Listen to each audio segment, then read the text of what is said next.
I've been a 911 operator for 15 years. I've gotten every call you can imagine. Car crashes, break-ins, fires, medical emergencies. Without me, people die. I've saved countless lives just by sitting behind a computer screen. Maybe I wasn't running into burning buildings or performing open-heart surgery, but I like to think that I'm a hero in another fashion. But a couple months ago, something happened.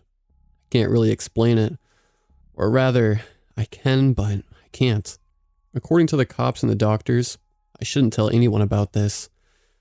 But I don't know what to do anymore. It's like a ship in a bottle. Everything's bottled inside and I'm not completely sure how it got there. The day started normal. I got to the call center at 7 a.m., got coffee from the kitchen, and started fielding calls. Like I said, normal. There was a fire at a restaurant downtown. A car crashed into a hydrant at the corner of 9th and Galen, and a car was stolen from the Hilton right outside the airport. At about 3 p.m., 45 minutes before my shift ended, I got the call. 911, what's your emergency? Someone's in my house. A woman cried out. It was obvious she was frightened. She spoke in a rapid whisper, and her breaths were heavy, like she was lying on her stomach, probably hiding. Okay, ma'am, stay calm. Where are you calling from? I tried my best to remain calm. After all this time, and the countless home invasions I've had to listen to, you'd think I was used to it. I never had been, though. She told me her address. For privacy reasons, I won't be sharing it. As I punched the numbers into the computer, her breathing had fastened in my ear, and I could hear her rapping on wood. I thought maybe it was her nails on the floor, or a necklace dangling haphazardly, so I ignored it. I'm dispatching officers to your location now. I paused for a minute as I tracked their arrival time. Damn it. They're about 15 minutes out. Traffic had backed up to the next county after that hydrant accident, and all officers had been rerouted across the city. What's your name? I asked, trying to calm her nerves that were so clearly pounding through the phone lines. Mindy? Yeah, Mindy, I think. This caught me off guard, but I wrote it off as confusion in the moment. God, I wish I hadn't. Okay, Mindy, is there somewhere you can hide?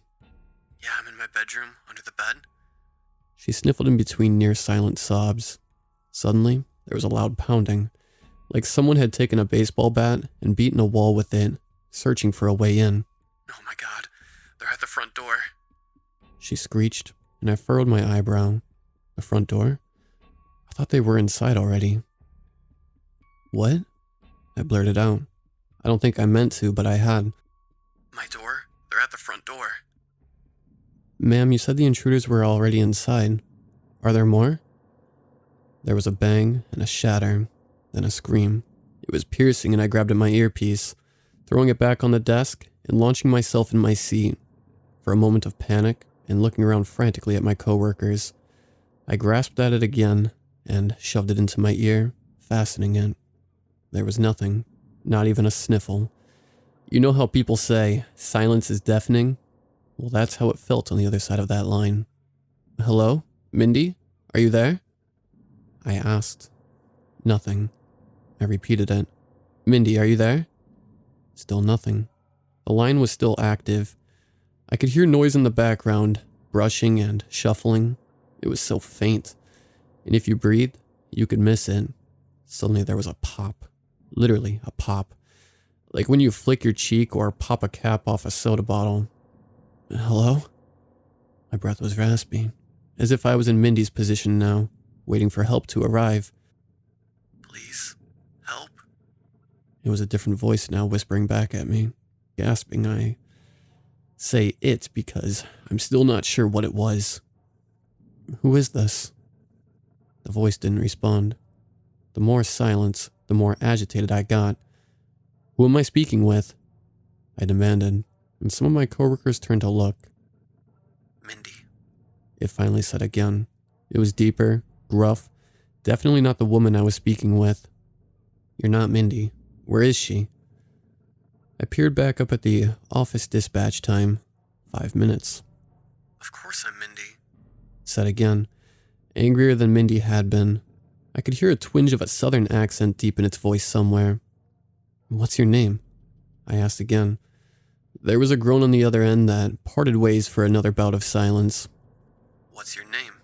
He repeated back at me, except its voice crackled like the broken up end of a phone call. It sounded like a mix between the new man speaking and Mindy, still terrified and crying out for help. I could imagine what she felt in those last moments. God, I hope she had been all right. I was wrong. The police were 2 minutes out. I dared not say anything. If I said any more, I feared it would find its way to me and steal my voice just the way it had stolen Mindy's. Who are you? It asked again. Ice ran down my spine and fear tugged at my lips. I wanted to speak, like I was compelled, but I couldn't let it happen. No, I wouldn't. My eyes darted around looking for anything to help my compulsion, to stop myself from saying my name. Who are you? It asked once more. I could practically feel its breath in my ear. I imagine it smelled like garlic or something else that retches at your nose hairs and makes you want to cry. The scissors on my desk peeked its red top out from behind my paper basket, practically leaving itself out for me to see. I grabbed it as the breathing started, like it was right there, next to me. I barely felt it when the cold metal came down on the back of my tongue, or the pain. I didn't even register the blood dropping from my chin.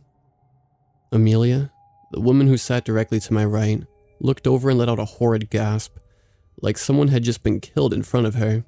This attracted the attention of another, then another, then another, until finally the entire center was staring at me.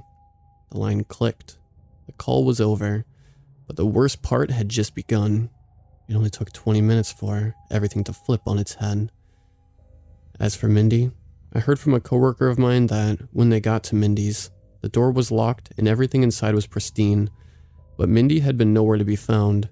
Her keys and purse were on the table in the dining room, everything still inside, every ID and credit card shoved in place, and her car was locked. They did find one thing, however. Her phone was underneath her bed, cracked and shattered. The doctors say I'll never be able to speak normally again.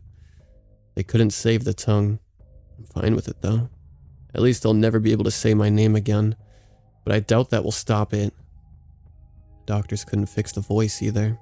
The breathing kept clouding my thoughts like it was still in my ear, echoing, "What's your name?" 1,000 times over. I know what the cops said. The call cut off before Mindy screamed, and I tore my earpiece off, but I feel like it's still there, haunting me and echoing. How the hell else would I have had a whole conversation with it? The chill that had manifested itself never went away either, like a leech sucking off my body heat. The cold and the voice may make me sound crazy, but I know what I heard. I know what happened. It's inside me now, and I don't know what to do. By the time you're reading this, it may be too late. I might be gone, taken to wherever Mindy went to, become a voice inside the cords of whatever it is that stole her, stole us. Soon, I'll be just like it.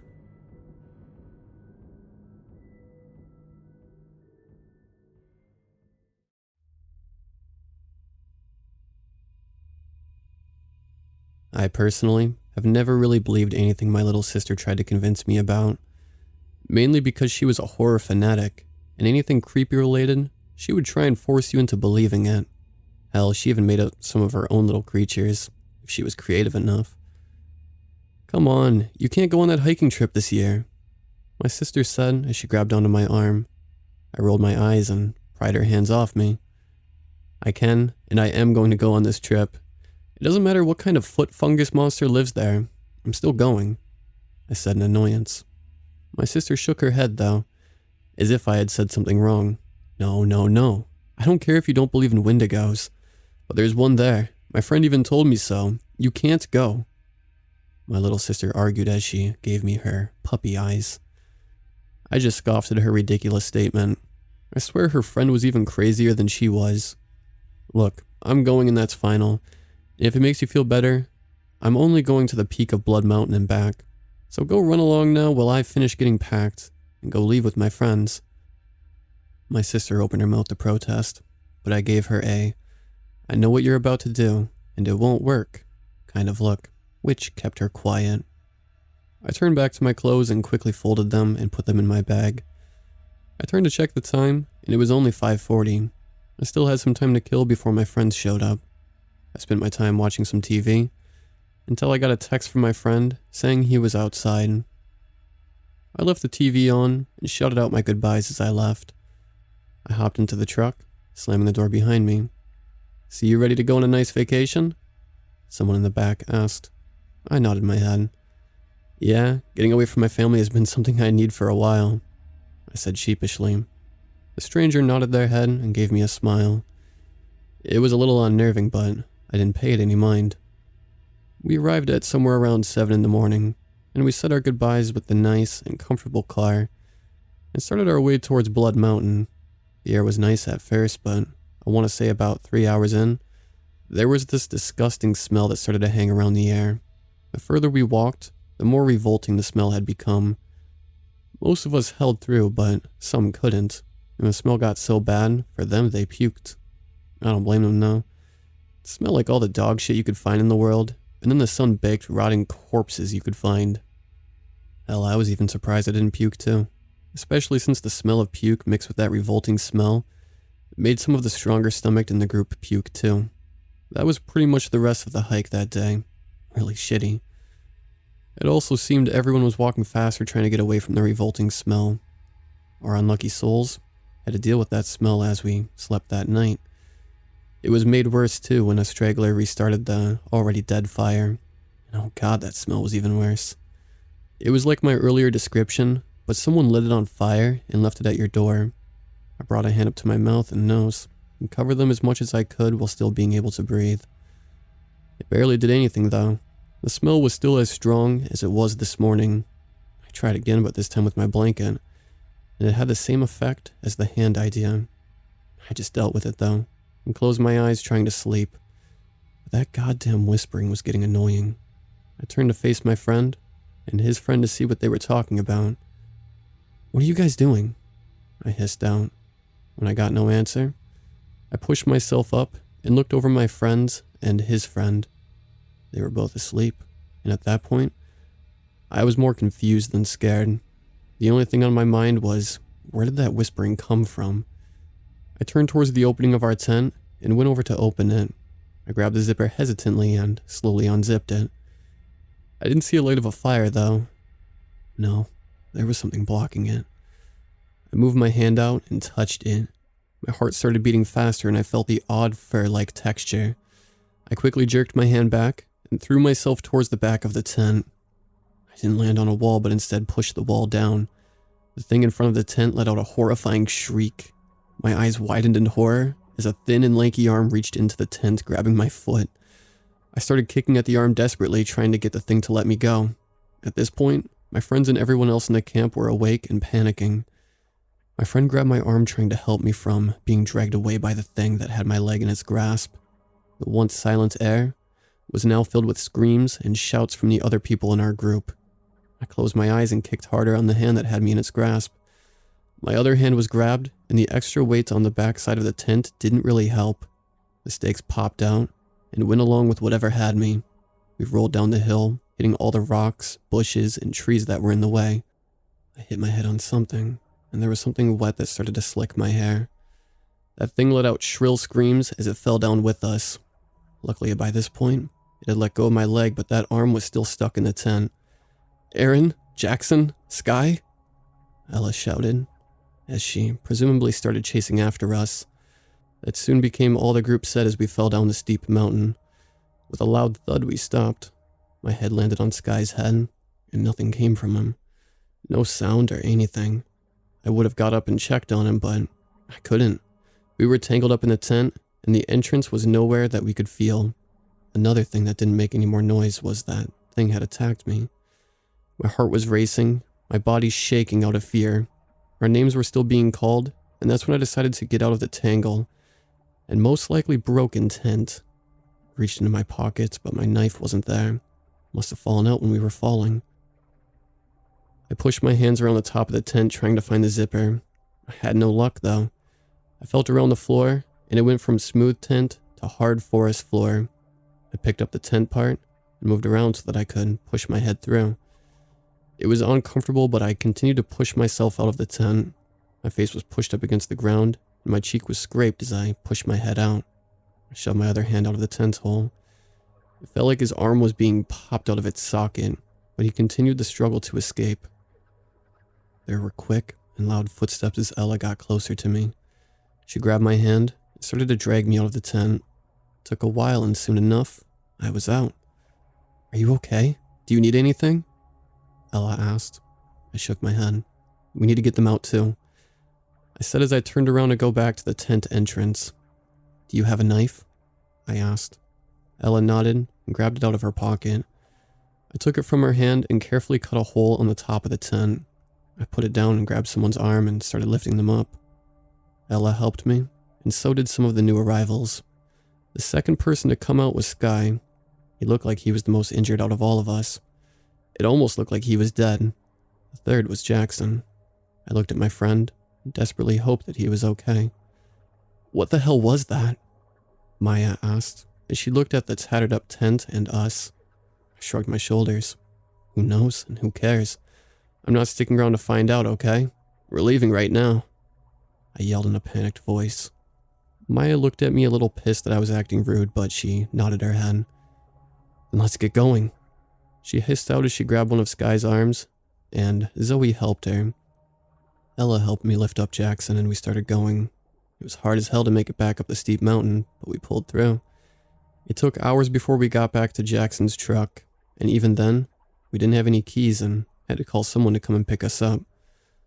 All in all, I thought the trip to the Appalachians was going to be fun, but it sure as hell wasn't. Those hospital bills were expensive as hell, too. I have yet to apologize to my sister, but I don't want to because that would be accepting that I really was attacked by a Wendigo.